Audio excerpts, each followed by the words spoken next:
Are you saying, Kimberly, can you break that down in layman's terms for the 097 people in the room, if there's any others that are present with me here? I am saying I respect the work and the role of the Black scholars so much that I wish that they would understand that they can do critical work for Black people without pretending like they're normies.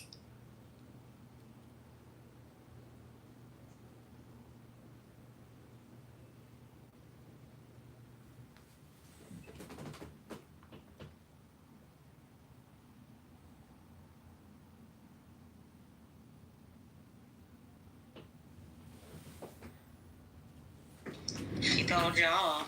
And that's a big part of why I had a big problem with Danielle Allen debating Curtis Yarvin. I have a big problem. Well, I don't even know what Mark Mahill will be doing. I don't know. That's something else. He got something else going on. But they're doing the work, Kimberly. It's important for our Black folks in academia, what I like to call the intellectuals on the app, to be having conversations with certain people, even those of the likes that are me. Well, I was going to say I don't think it's important, but it has nothing to do with you. I'm going to say... No, I know that. I'm saying overall, right? Because there is a commitment in anti-intellectualism that is happening. And so it's important for the Mark Lamont Hills to be on Joe Budden saying, yo, we don't give a fuck about what is happening. Is it gonna? I don't know what's happening over there because, I straddle the fence here. I don't know what's happening with whatever court case, but it's actually very important for our people, for our Black academics to be in those spaces. I'm saying that, okay, wait a second. Mark Lamont Hill is like a separate thing because he is actually charismatic and he's attractive and whatever. But what's it like 1% of Black people have PhDs or something? Doctorates, actually, I should say. Doctorate, PhD, EDD. It's like 1 or 2%. Something so small, okay? And of those people, most of them are not equipped, most of them are not. When you're saying, oh, we need them to be in conversation with the degenerates, do we? The way that we have seen the geneticists, who I won't even say him by name in here, crash and cause people, I'm like, I respect it and I get it, because if people were disrespecting my life's work, I would be crashing and cussing too. But think about the energy that a brilliant Black geneticist, physician, scholar, the time that they're wasting crashing and cussing when that could be used on further developing new knowledge. Well, so the thing is that what's happening is you name the percentage of people who have their doctorates that are Black folks, right? What's happening is that, unfortunately, the degenerates have much more influence in our culture. And so that is spearheading people into falling under conservatism politically where they don't belong. That is spearheading people voting against their best interest, having certain things. If people have the capacity to sit and curse and shoot the shit and maybe take a shot and partake in intellectual conversation with the degenerates, I believe that will assist in pushing the culture in the correct direction that we need to be going. Okay, Mika, how long has this app has been a thing? It's been open for 4 years, 3 years. We've consistently seen people who know what they're talking about. It happened today. We won't, Doc's hurricane, but he knows what he's talking about with regard to employment law. People going back and forth with Hurricane. Yeah, about labor and employment protections. People don't care. They don't care about expertise. They don't value it. They don't respect it. does really, I have a deep appreciation. I don't like to see people who are very clearly better equipped be so casually disrespected. I don't like that. And like the proximity makes it the norm. But that's my own thing.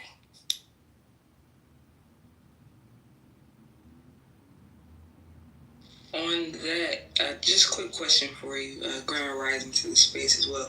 Do you feel like black, I guess in this convo you guys are using the word scholars, should not speak to people like that? Like, for example, Mark Lamont Hill being on the Joe Budden podcast. Do you feel that the danger is in him legitimizing those people as his peers when it comes to thinking? Oh, Mark Lamont Hill is one of one. He's a hard one. Well, sorry, you don't have to use him as an example. Just generally, like. But I know what you're saying. It's just like he's just such a special case. But yes, I do. One of the reasons why I don't believe that we should be willy-nilly just jumping on any. Not we. But I don't believe that they should. Well, I personally have the ethic of as a person who has a massive following and respected by people I respect, I do not jump on anybody's platform willy-nilly because I don't ever want people to think that I think we're peers.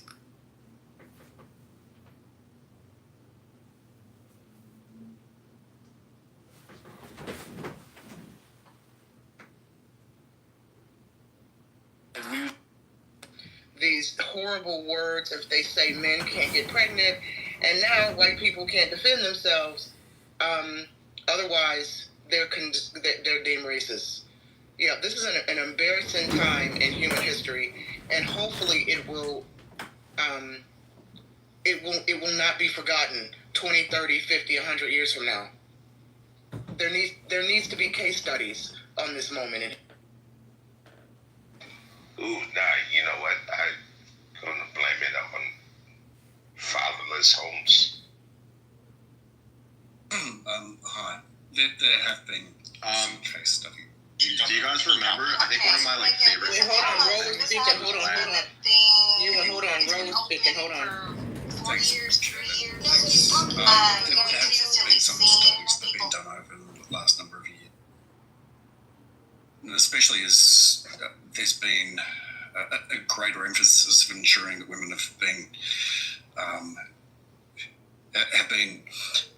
promoted into positions where there's senior management, and there is substantial empirical evidence that the more that women have been introduced into senior roles over the years, the more profitable become.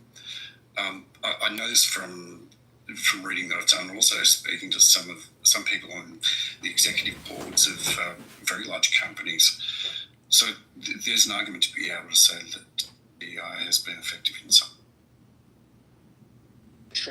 A very simple message. We just want to be able to live affordably. Everybody can get on board with that.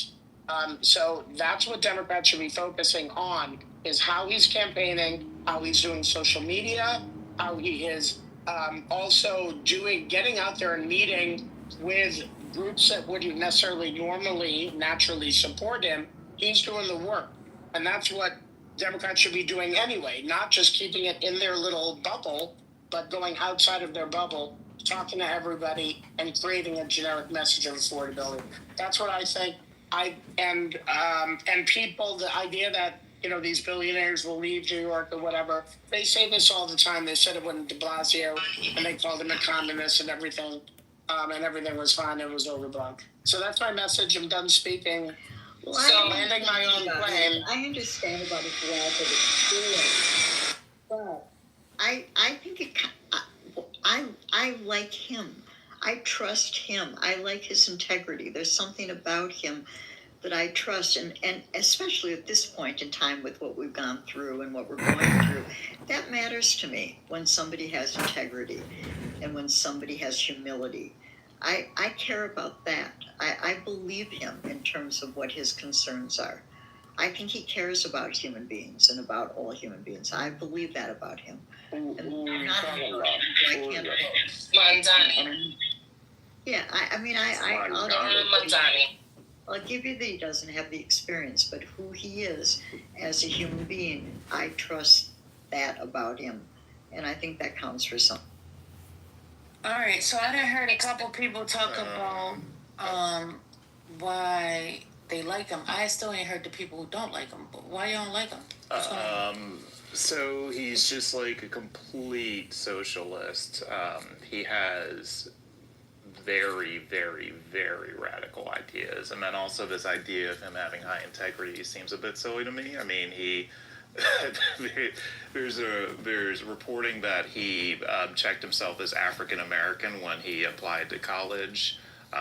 His whole defund the police stance is pretty ridiculous. Some of his rent plans are ridiculous. His rent plans are crazy. Some of his rent ideas, some of the taxes he wants to impose. So there's a lot of insanity there. I just don't think you can do a lot of it. The rent thing is not abnormal. De Blasio did it 3 times. So, shit didn't blow up. I just think there's a lot of things that he just won't be able to get done. That's why I say don't focus on the policies and everything. But I just wish, first of all, Cuomo wasn't a, sexual abuser, and I wish he had more spunk. But this is where we are. I'm going to miss Eric Adams' social media. That's going to be the sad part of it. But again, Mandani's going to win unless 2 of the people named Sliwa and Adams drop. Only one. Only Adams needs to drop out. Again, they'll just suppress Sliwa's vote. Sliwa's vote will just get suppressed at the end.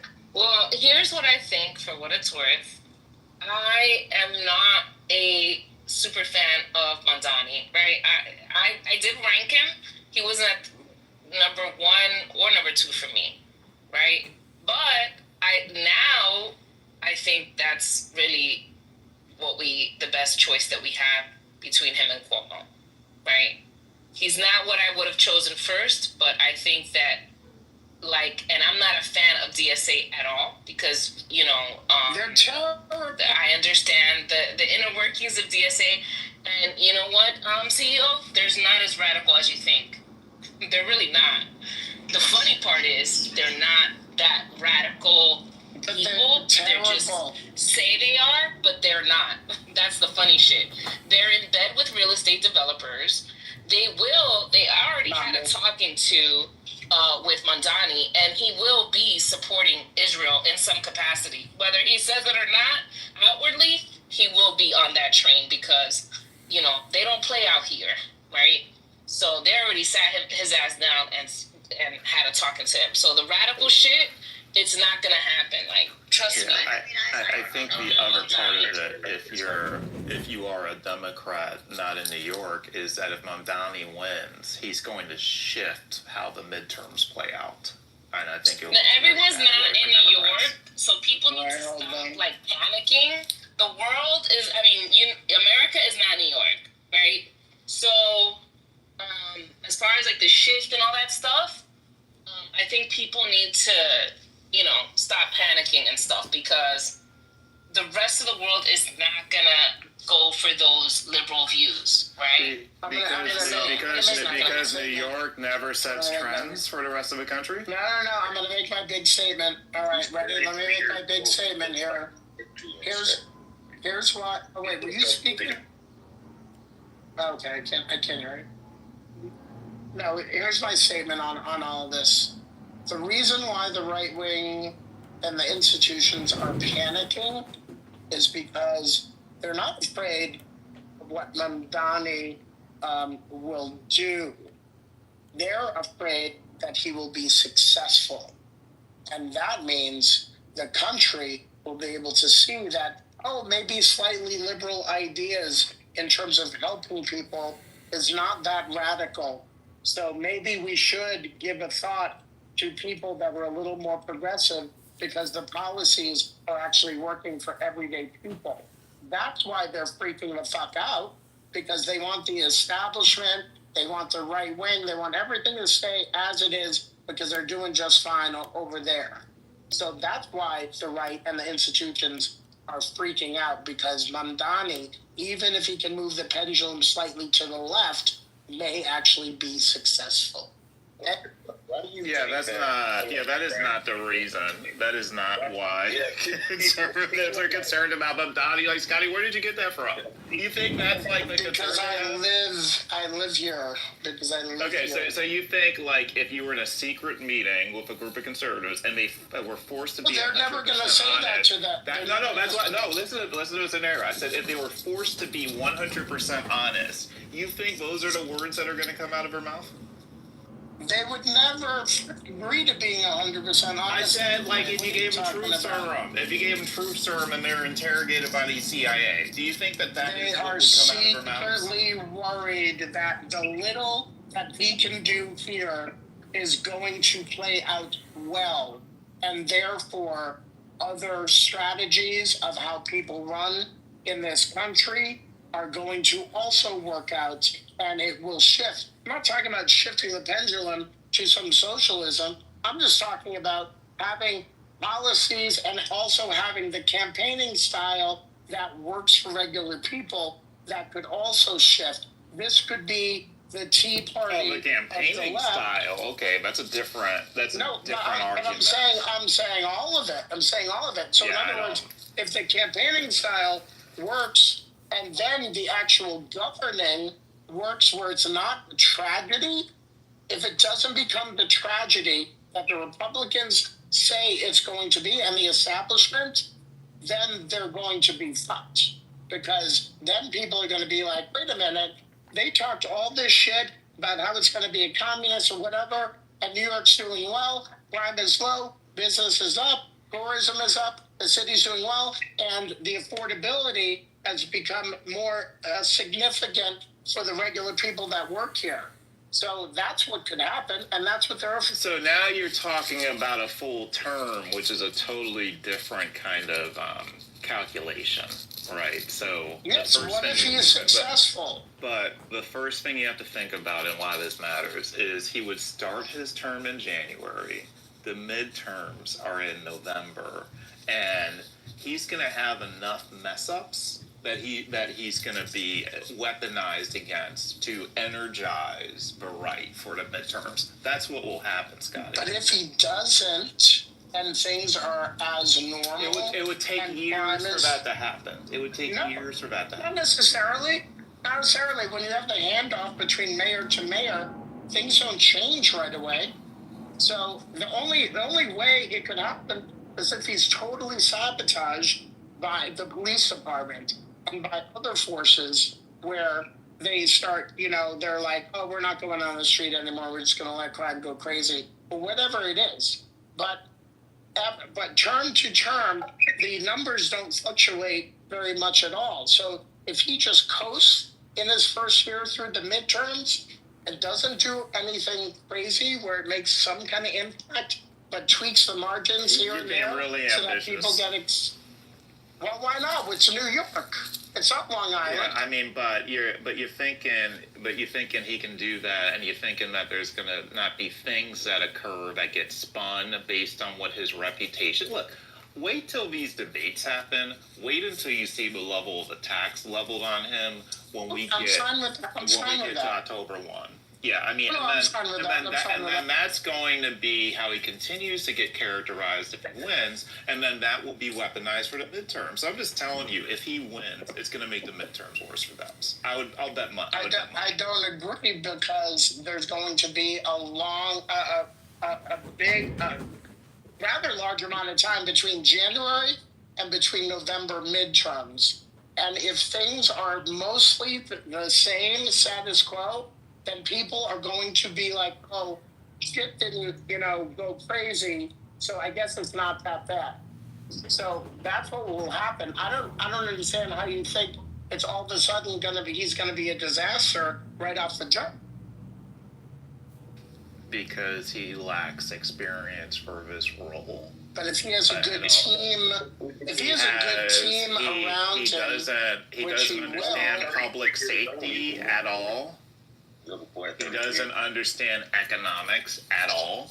But if he has a good team, and he's going to be forced to do, and he has a mandate to do some significant things. So he's going to try to do some, some immediate actions to move the needle.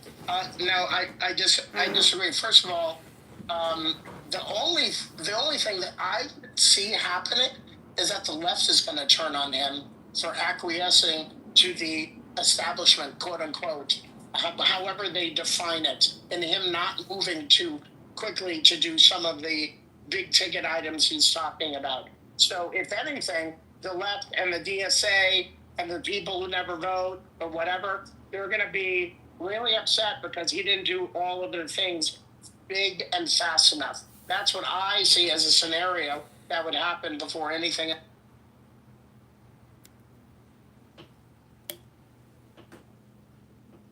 Also, because I'm a liberal, I'm open to watching the debates, seeing how I feel, and changing my mind if I want. But this is how I feel right now. It's how I felt for at least the entire year so far since he's been in the race and since I've been tracking this very closely. Have you spoken with Bloomberg regarding Mamdani and heard what he had to say? Yeah, I put him on speed dial. Don't worry about it. No, I didn't mean it like that, but okay. But you know what I mean. I'm just saying, Mamdani will have good people on his team, like Brad Lander, who's already the city comptroller, who knows all the levers and shit. I just don't think people are gonna let him do stupid things, and he's gonna learn quickly. I agree. He was not my choice, by the way. I had at least 4 other people ahead of him that I wanted, but they didn't get selected, so here we are. What if I told you it's already a shoo-in and he's already won, but, it's not out in the media? You can argue, with you're right CEO about this.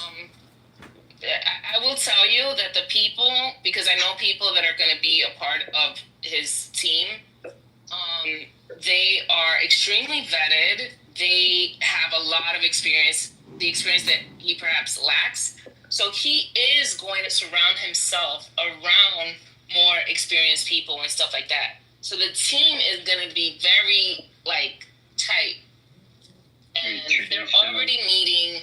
They're already, And wasn't it de Blasio who was, people were like, oh, he's an extreme leftist. Exactly. Was it de Blasio? Yeah, de Blasio. So people were saying the same shit about de Blasio.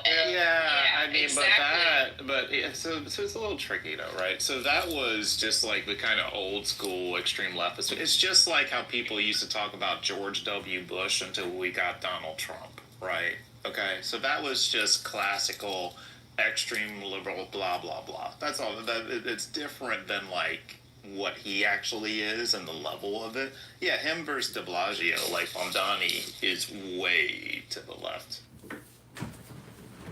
You know who else was way to the left, who they call the socialists?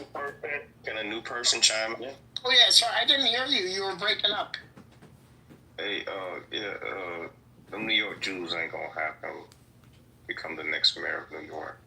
Yeah, okay, well, this one's gonna go for him, so what's your next question? You're not the typical Jewish person in New York, right? Oh, I'm not? Okay. Are you talking about the Orthodox? No. I'm talking about the flag that you got in your thing. You're not. What flag? What flag are you talking about? You got a rainbow flag in your description. So I'm saying so you already you have. I see.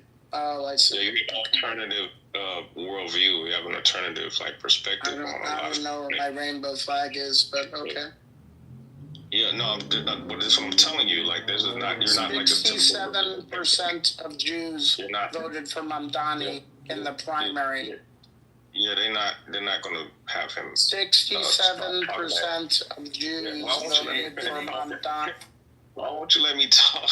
This is what I'm talking about, go for it. You're just wrong. So I'm telling you you're wrong. Well, let me know I'm wrong after. Yeah. Where's the discipline, man? Where's the respect?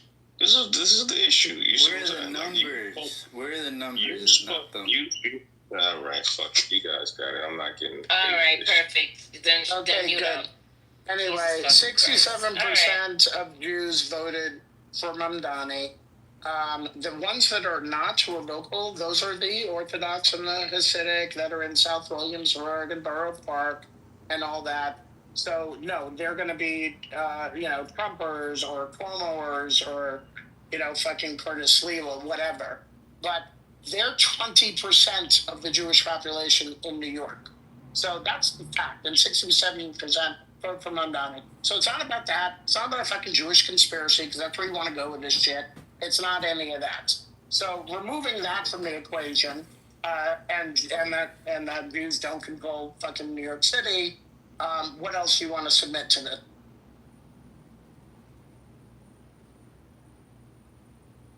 All right, cool. Okay. Anyway.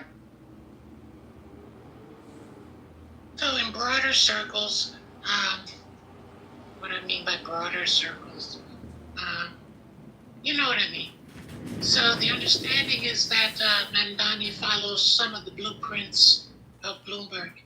And in political circles, it's known that Bloomberg is talking secretly because he doesn't want to come out there, get in the fray, certainly not upset the Jewish community. But Bloomberg is talking with Mamdani. But you didn't hear it from me. Just say Patty told you. Yeah, just say Patty. Thanks, Patty. So basically, I'm saying it's a shoe-in. It's already a done deal. I mean, if that's the case, that's obviously a big deal. Bloomberg's pragmatic. You know what I mean? So yeah, and so here's the issue. There are people like Bloomberg, and you guys will hear me mention that a lot. Bloomberg, Larry Fink, BlackRock, et cetera, et cetera. So when it comes to the midterms, it will be a united vote of red and blue people together. And will be kicked off through Mamdani.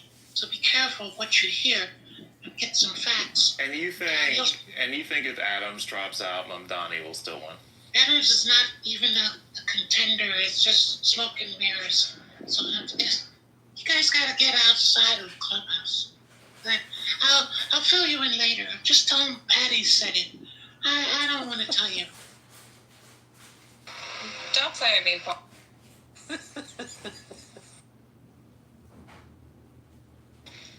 Didn't Brad Landers just get arrested again a couple days ago? I didn't hear. Huh? I didn't hear it. No, I didn't. Yeah, I think on Tuesday he got arrested. I mean, he was my second choice. Yeah, he would have been. But yeah, he would have been good. He really would. Oh, wait a second. Hold on. Checks notes. He's a Jew. Look at that. Yep. Got that. But anyway, I don't think he has. And they crossed they did the cross endorsement, which is very interesting. Yeah. Between Brad Lander. The point is, Brad Lander is very competent comptroller. He's a nerdy, dorky guy. He knows how New York works. That's kind of what I care about. I don't care about a lot of things, but I like New York to be working, and I like there to be a mayor who is pragmatic and is able to, figure out how to make the city work and how to make it better for the citizens here, and not also scare away, businesses and making things easier to do business here, easier to live here. That's what I care about.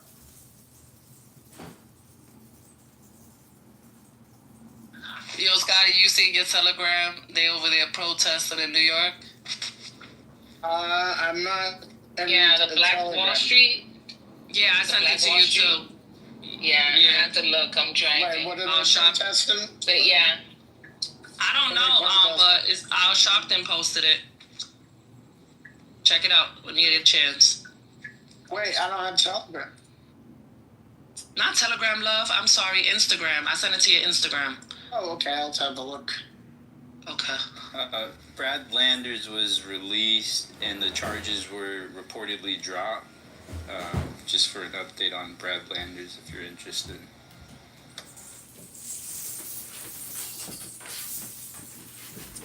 Thank you.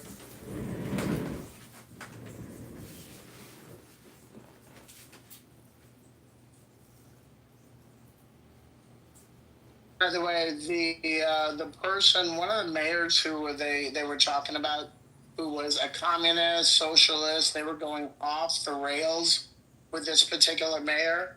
His name was Fiorello LaGuardia. And he fucking transformed the city for the people. And he was so good, they named a fucking airport after him. It's the best airport, too. Way better than JFK. It is a good airport, and you think of the reform decisions too. Thank you, Governor Cuomo, for fixing LaGuardia. I mean, if we're being...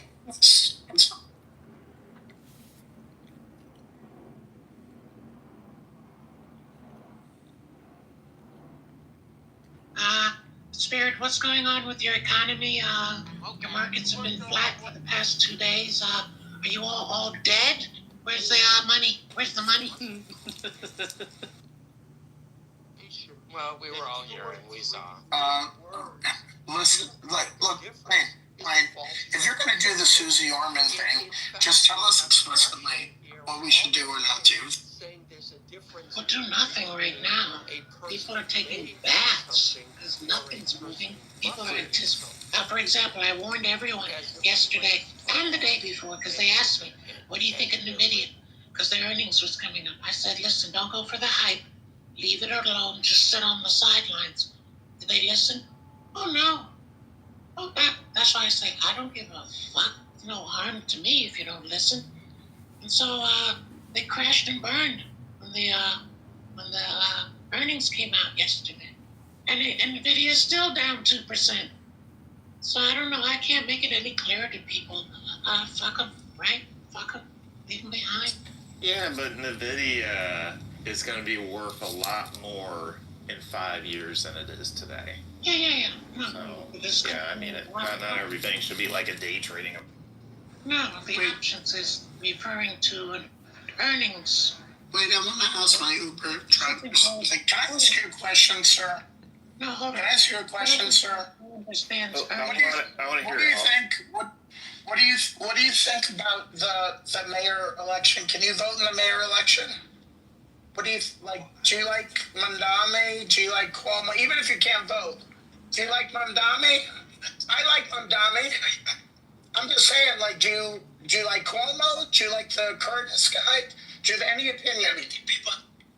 Would you like everyday people say Cuomo. Yeah, but you don't know exactly.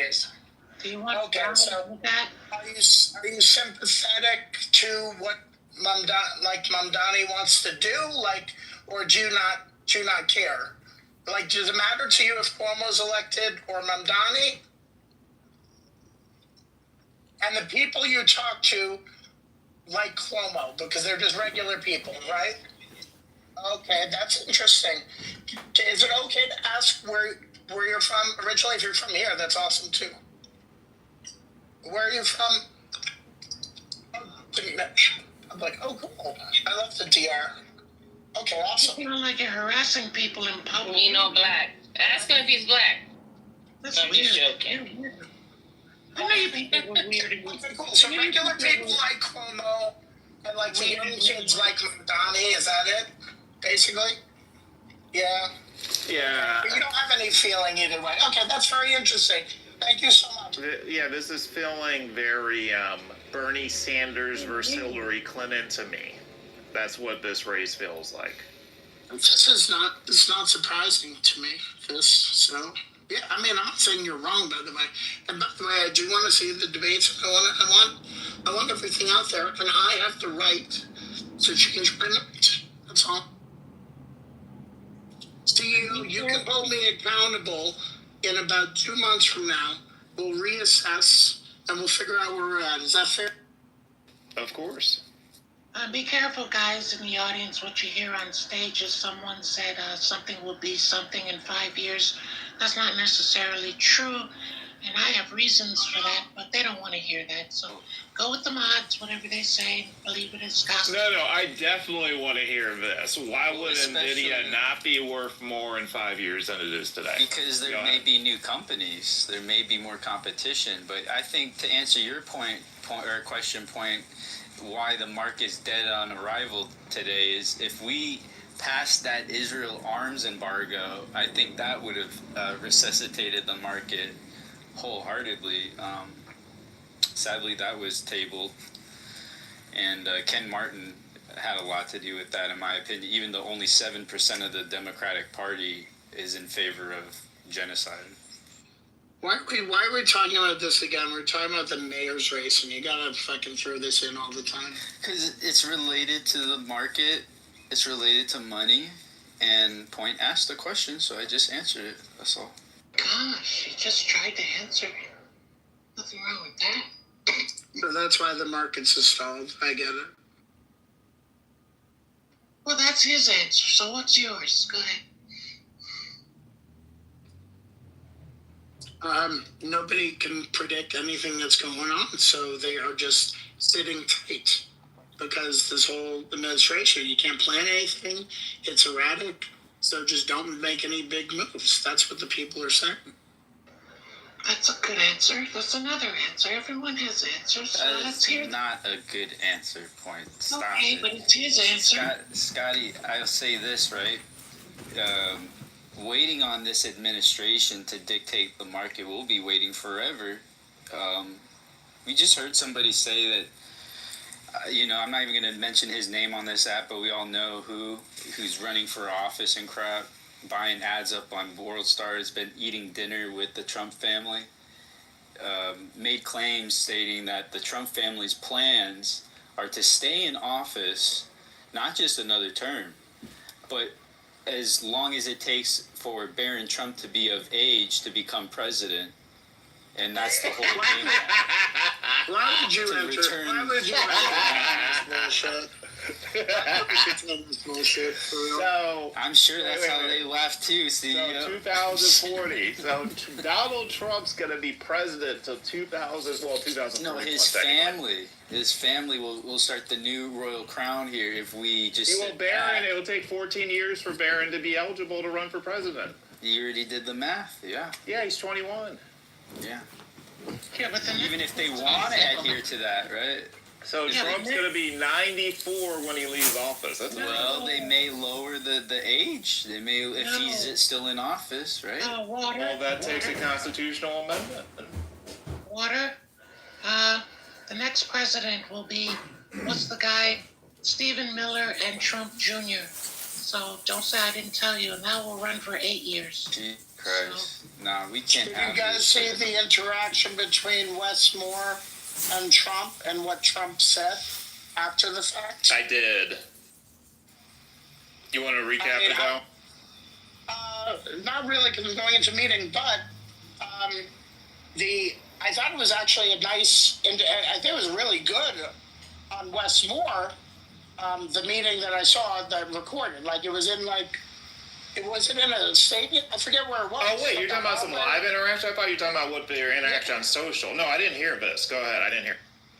Yeah, no, I'll see if I can post the clip. It was basically they had a nice interaction, just about, helping the city, et cetera, but it wasn't Westmore being like, oh my God, thank you so much, you've been really helpful. It wasn't any of that. However, when Trump had recapped the meeting to the press, he just totally embellished the whole fucking thing. So there's video evidence of it, and then video evidence of Trump. And I'm going to see if I can post. Is it the message of Trump to the governor? Is it that real, or is it specifically, do you have the two of them talking to each other? No, the two of them talking to each other. Because let me see that. No, because it was a split screen, essentially, of what had happened. If I can find it, I'll put the link in, but I can't play it. I'm going into...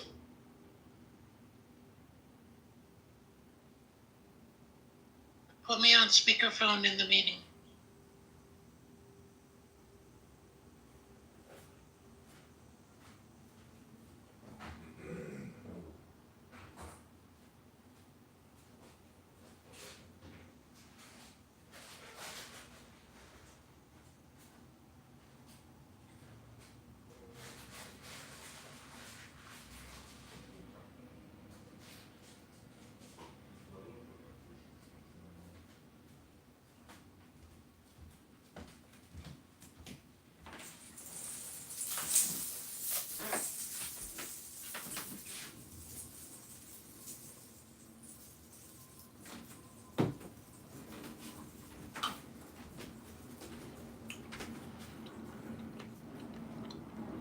No, we're exchanging. I got whatever. I got whatever. And I mean that. I got whatever. And don't force nobody. Try to force someone in America to support you the way you want to be supported. Sending you cookies or some care pack that you feel like you deserve. Like be mad at, if you want to be mad at someone, be mad at the government that sent you to fight this bullshit war. We're not mad at the government. We're not. Hakima, we are not mad at the government that sent us to fight the war when we're fighting the war.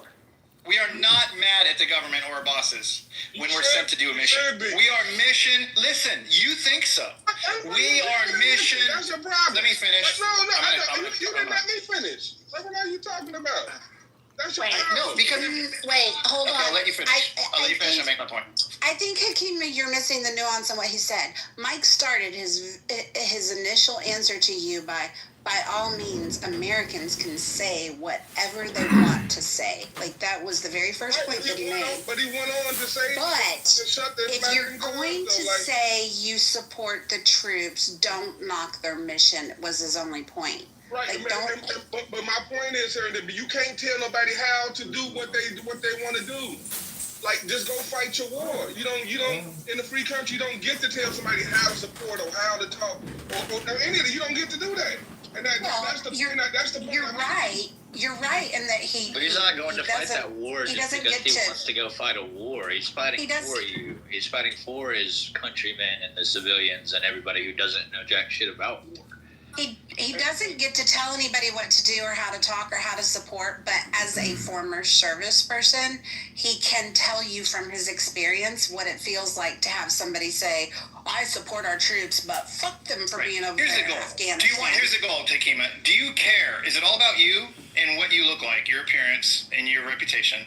Or do you care if they feel supported? Because if you care if they actually feel supported while you're out there supporting them with your flapping gums, then the best way to do that is to stop flapping your gums and do something physical to support them. That's my point. I don't care how nobody feels. I don't care. I don't care how you feel. Okay, that's fine. Well, they care a lot about how each other feel internally. Like, they're fighting that war for the guy next to them. They're fighting that war for the guy next to them and the guy on the other side of him. That's who they're fighting the war for. They're fighting for each other in an engaged, unified mission to accomplish what they've been told to do. They do not think that it's a bad... They don't talk about what a bad idea it is, what they're doing. They don't do that when they're there. They don't. Okay? They don't. I don't care if they disagree with it. They don't. They don't go out on a mission and talk about how fucked up it is on the mission. That would make them highly inefficient. Okay? When they come home, they might talk about how I don't see the point of it. I was over there. I don't understand why we did it. Great. But when they're there, they ain't saying that at all. Okay? And so you being at home saying it, you're not one of their team. You're not on their team. You're your own team. That's fine. Be your own team. You have a right to be your own team. But don't run around on your own team and say, hey, I'm on your team, guys. Because they're going to say, no, you're not. This is just a difference between a should and a must statement. So Hakima, it sounds like you're trying to make it a freedom of speech issue, and it sounds like Mike is saying you should not say this, but he's not saying you must not say this. Yeah, and we also have to remember the context of this. After the Vietnam War, the left took a beating because they treated the vets so badly, and they treated the people fighting in that war and the soldiers so badly that they had to come up with a way to save face. So their little diversion was to say, oh, I support our troops, but I don't support the war. Was there? It was correct. It was a diversion. It was nothing more than a deflection. And I think, Mike, what you are expressing is the fact that the people who are actually over there understood that it was nothing more than a deflection. And my whole take on it is oftentimes war is the result of failed diplomacy. Hakima, you're right. Anybody can say anything they want at any time, and they can protest the war if they want, Absolutely. Mike is not saying you can't. That's not the point. My point is, if a war happens or the U.S. commits its troops to fighting some military engagement, it's too late.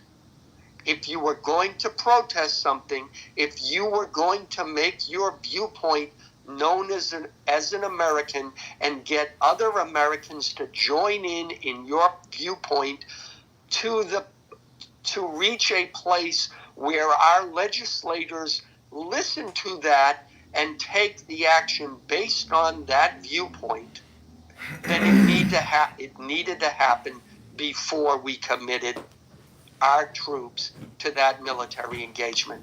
That's the point. Once we're over 100%. There, once we're fighting, that's it. It's done. Like Mike said, they're over there. People are shooting at them. It's the end of it. Now, Hakima, you can still complain about it. Absolutely, yes.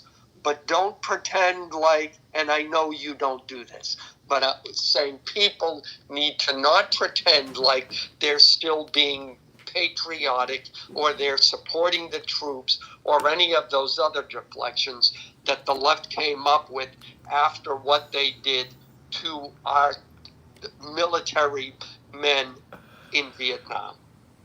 100% true. And here's another thing. I'll tell you that you're talking to somebody, Kima, who's so consistent that I'm supporting Donald Trump. I have not been talking shit about Donald Trump since he was elected because I talked ultimate shit about him before. I've never voted for him. I'm a never Trumper.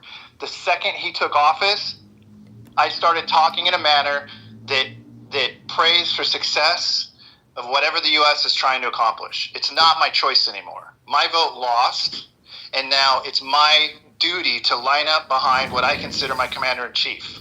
I don't care if it's crazy or not. It's consistent. I know it's crazy to be consistent in 2025. I have fucking integrity.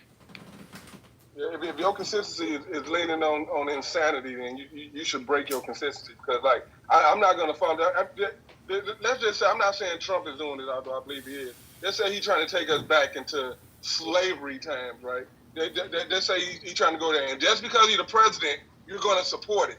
Just because he won. Are you going to support anything he does? You say, I'm going to support anything America does. But the fact is, the way Trump thinks, it's not about America. When you hear him talk, I gave you this money. I did this. He really thinks it's about him.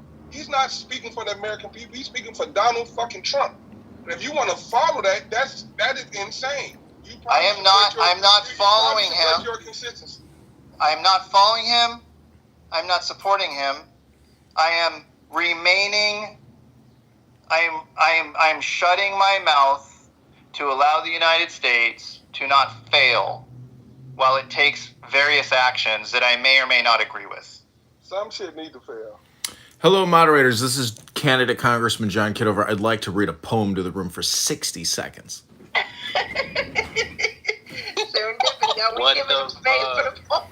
I'm all for the poem today. Please bring the poem on. Come on, John. That's good time. John, bring the poem on. Bring it on. Okay, we read this book in this room. It's called The Tao Te Ching. This is the 31st verse. Fine weapons of war augur evil. Even things seem to hate them. Therefore, a man of Tao does not set his heart upon them. In ordinary life, a gentleman regards the left side as the place of honor. In war, the right side is the place of honor. As weapons are instruments of evil, they are not properly a gentleman's instruments. Only on necessity will he resort to them. For peace and quiet are dearest to his heart, and to him even a victory is no cause for rejoicing. To rejoice over a victory is to rejoice over the slaughter of men.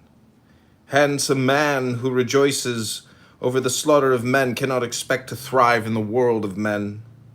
On happy occasions, the left side is preferred. On sad occasions, the right side. In the army, the lieutenant commander stands on the left, while the commander-in-chief stands on the right.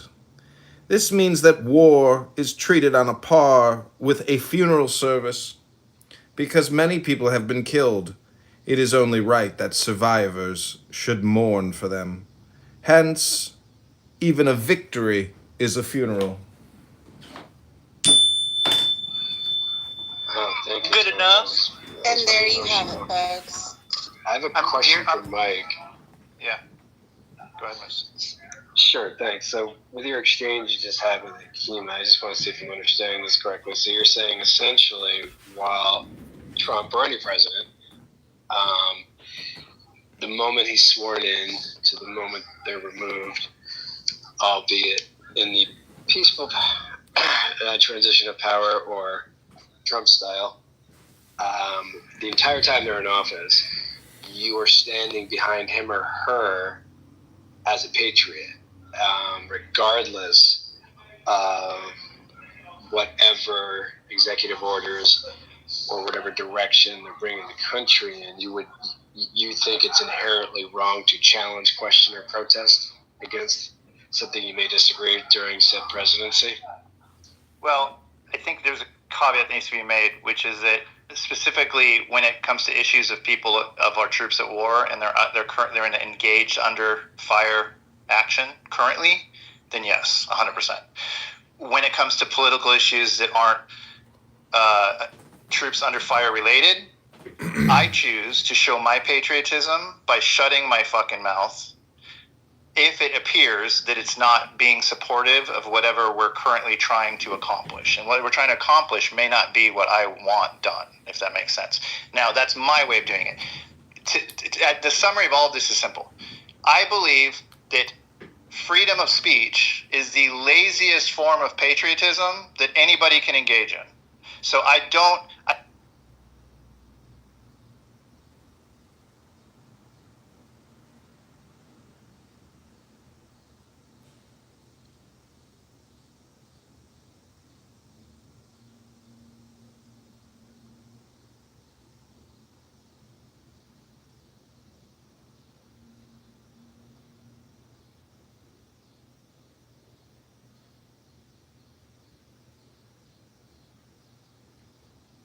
Call has been forwarded to an automatic.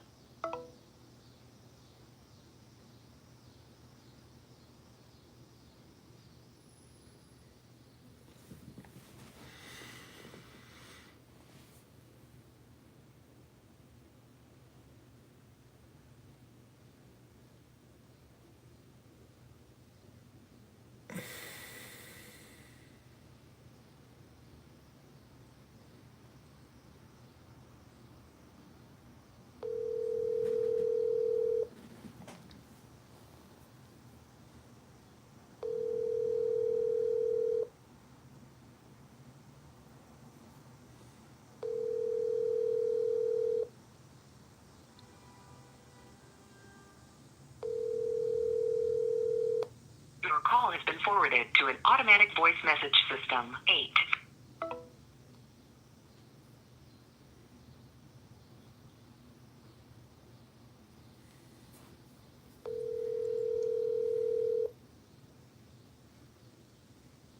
Hi, this is Scott. I can't take your call right now, but if you leave your name and number, I'll... You've pressed an incorrect key. Please enter your password.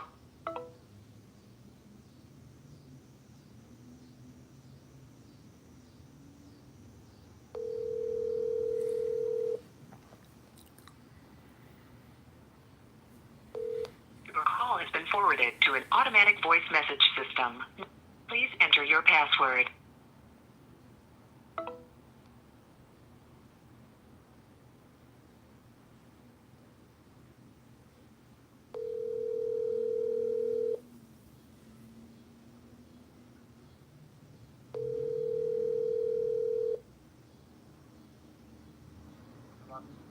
Hey, John. How's it going?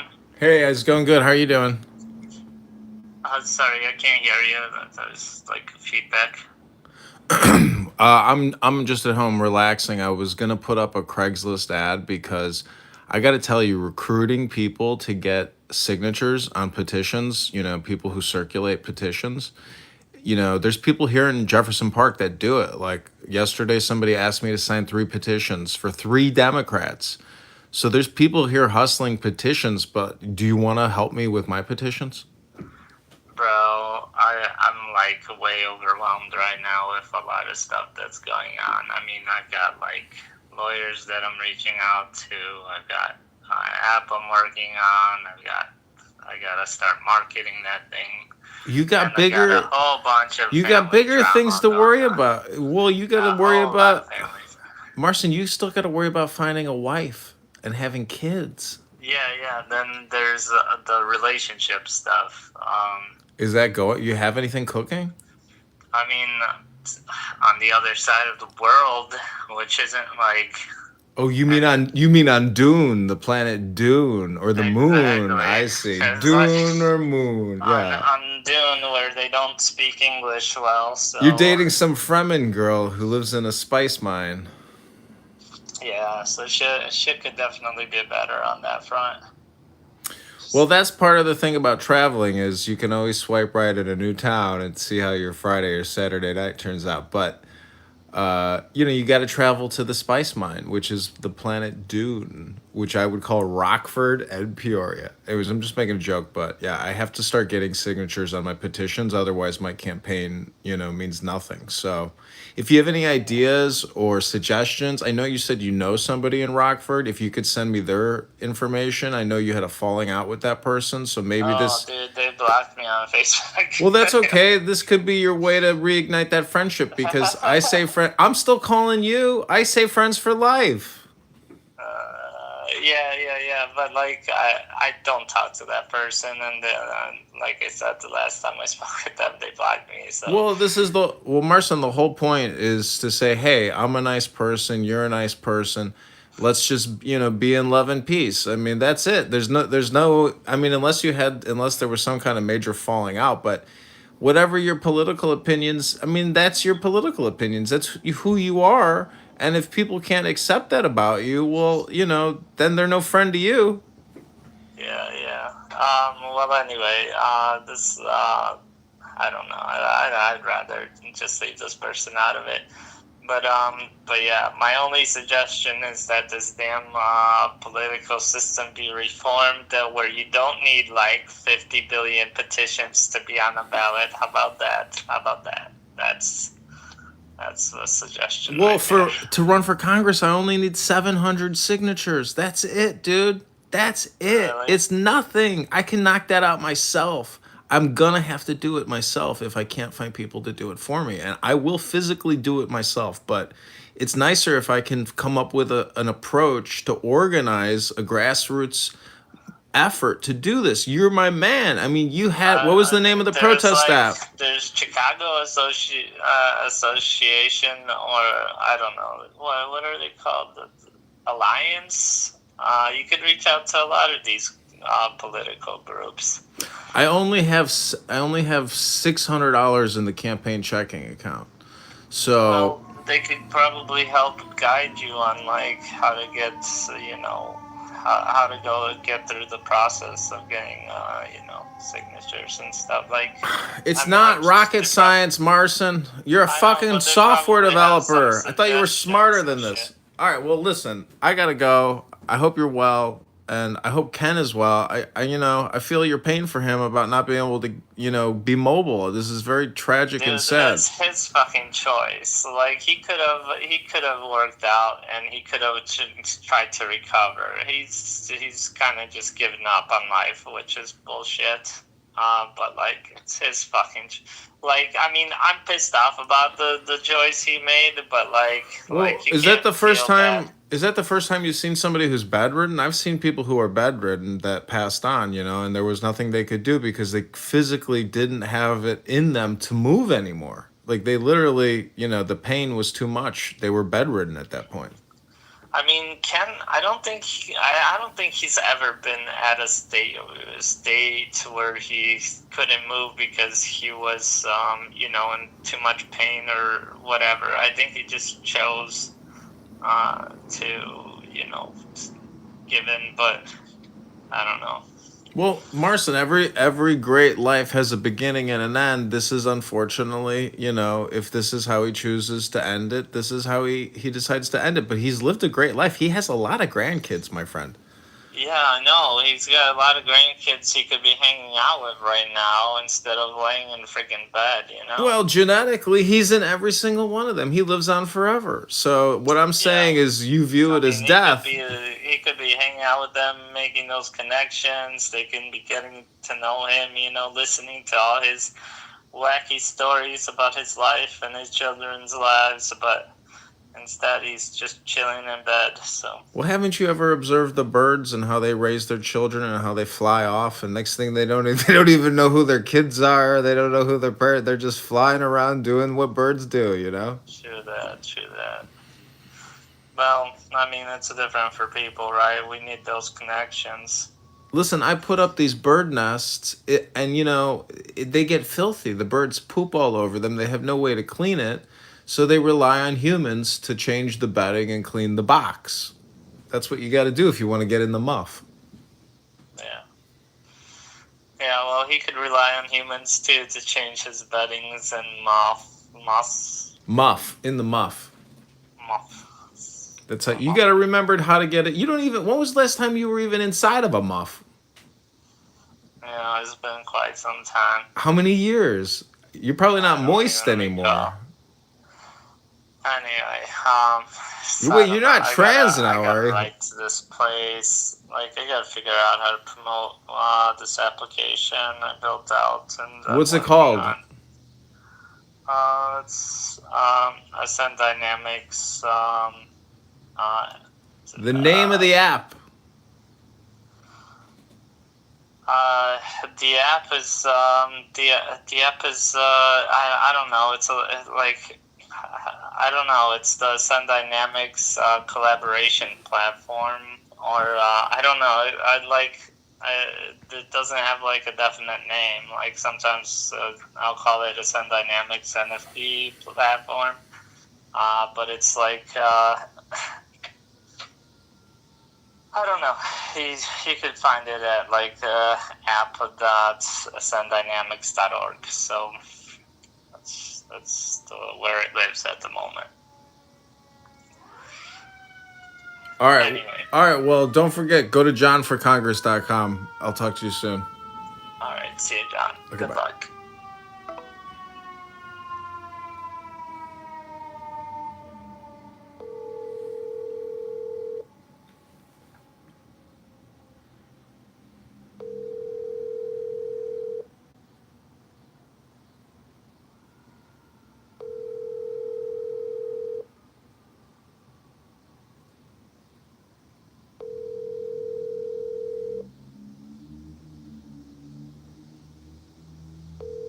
Your call has been forwarded to voicemail. The person you're trying to reach is not available. At the tone, please record your message. When you have finished recording, you may hang up. Hey, Augustus, it's John Kitover in Chicago. I have a big media interview set for next Friday at 3 p.m. at Illinois State University down in Bloomington Normal. And I have this one interview with George Deinhardt with the Prairie State Report, a local newspaper that went very well. People are saying it's a very good interview. So I wanted to do a room with you, like a fundraiser where we'll play the interview and we'll do a fundraiser. And anything we raise, we will contribute to you as the influencer who did the fundraising or the fundraising dinner or fundraising X Space. So if you're available today, that would be amazing. Otherwise, I hope you and the Mrs. Palante are having a wonderful day, and I'll talk to you soon. Bye. Okay, up next. Oh, we could call Rich, yeah.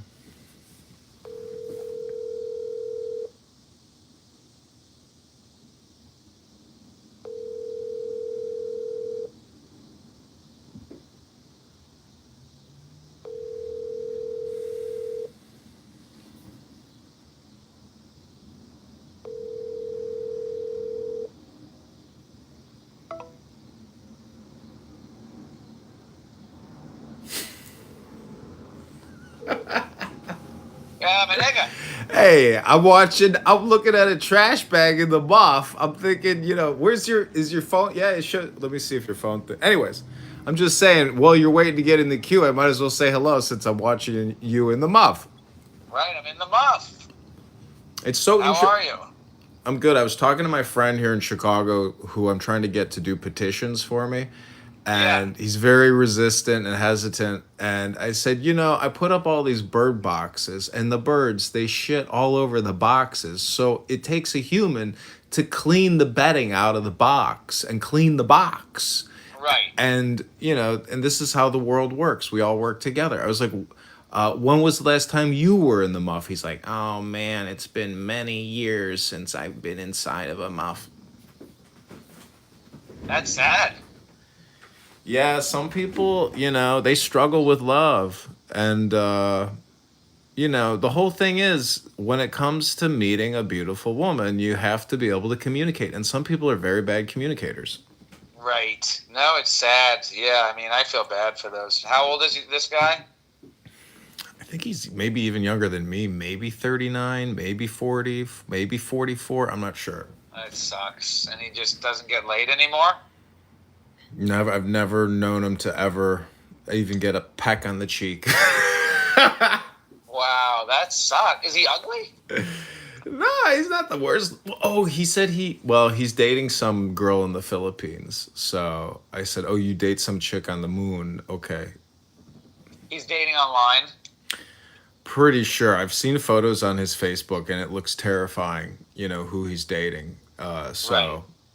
I'm just, But the thing is, that's not dating. That's living in, the fantasy world. He says he's got all kinds of problems and struggles, which sound to me like typical everybody. Everybody has the same exact problems. Right, we all have problems. Who doesn't have problems? I mean like relationship dynamics, patterns, archetypes, collective unconscious. This guy is the laziest guy in the world. He doesn't go to the gym. He doesn't do anything physical. So I don't know, he's very lazy. Is he fat? He's not really fat, no. He's just not strong. Yeah. Yeah, I mean, that's a shame. He's, I would say there's health issues, but he's a software developer, so like he's really good on a computer. Like he's got a talent, but he helped me with a project once, but never to fruition, and so that's the problem. It's like you gotta cross the finish line. Right. Yeah, man, I don't know. Well, so why doesn't he want to? He doesn't want to just go get some signatures? No, he's probably just, he's just too busy. The thing is, I'm gonna put up more Craigslist ads like now to get more circulators and petition signers. Because I saw a guy yesterday with 3 clipboards, like, I need your signature right here. We need your help now. Sign, please, now. And I'm like, what are those for Democrats? He's like, yeah. I'm like, no, I'm not signing those. He's like, ah. But you're running as a Democrat. I'm running as a Republican. Oh, you're running as a Republican. Okay, good. All right, good. Well, so yeah, that's the competition. They're out there now. There's a guy with 3 clipboards out there right now. I know. That's what I'm saying. Like, I can't wait anymore. If there's I have to get on this now. I need 100 signatures by Sunday. I told you if I do come, it won't be till October because I'm busy until then. But I would encourage you to get out there today. Go get out there today. Go get 20 today. If you got 20 signatures today, that would be a good day. Well, for me to just go drive 2 hours to get one signature. It's 2 hours away, so it's not like you can just walk out your door. No, it'd be more effective for me to try to do digital organizing off of Craigslist and getting people out there now. Because people have to print these ballots. You see what I'm saying? I need to find... Do you know how hard it is to find a person who can even print something, let alone put it on a clipboard and grab a pen and say, I need your signature now. Right. But you could help me do the onboarding on Clubhouse because you've done petition gathering. So if I get these people from Craigslist and funnel them into Clubhouse, I need you to do the onboard training on Clubhouse. Can you do that? 100%. I very much can. I could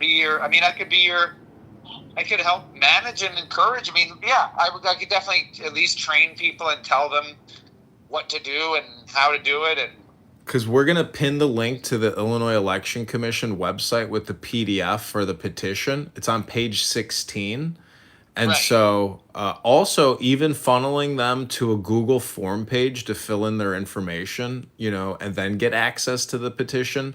Like we have to funnel them into the campaign. So it can all be onboarded through Clubhouse and a link. And I wouldn't have it any other way, because anybody who can't fucking download Clubhouse to join a conference call for the campaign is not worthy of being in this campaign. And many people are already failing that test. But the one guy in the beginning, he did successfully do it because he's had Clubhouse before. So, onboarding people like that successfully is essential. Unfortunately, the campaign couldn't work with him because Clubhouse ruined the whole thing for him. So,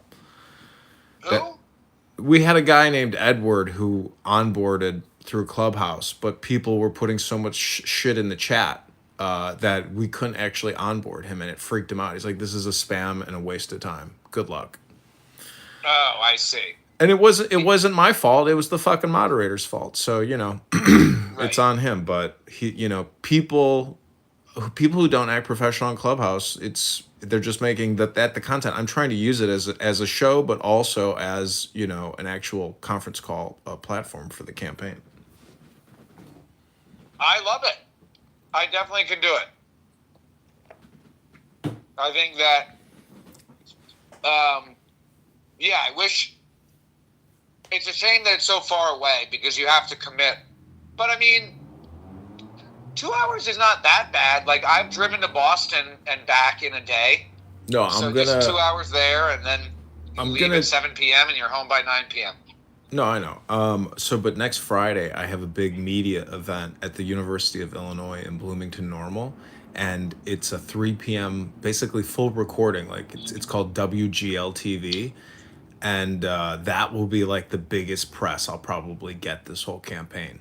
And so I'm going to stay down there and get signatures before and after, and use the money in the account to book a hotel. So part of your job on this campaign trail is to also do fundraising on Clubhouse for the campaign to get you to Chicago to help with the campaign. So prior to you actually getting here, you should be able to raise like $2,000 to fund your trip. Plus, don't waste your time on Clubhouse unless you're fundraising, my friend. That's true. We should have a room. I mean, we should have a room that's like, donate to the campaign. Let's do a room. We'll talk about it. I would say change your Clubhouse profile to petition signatures and make yourself a ballot. Get the ballot from the Illinois. I'll text you the image of the ballot and just start campaigning now in the muff, because these people will talk about everything under the sun for days to come because they're just addicted to talking and dopamining.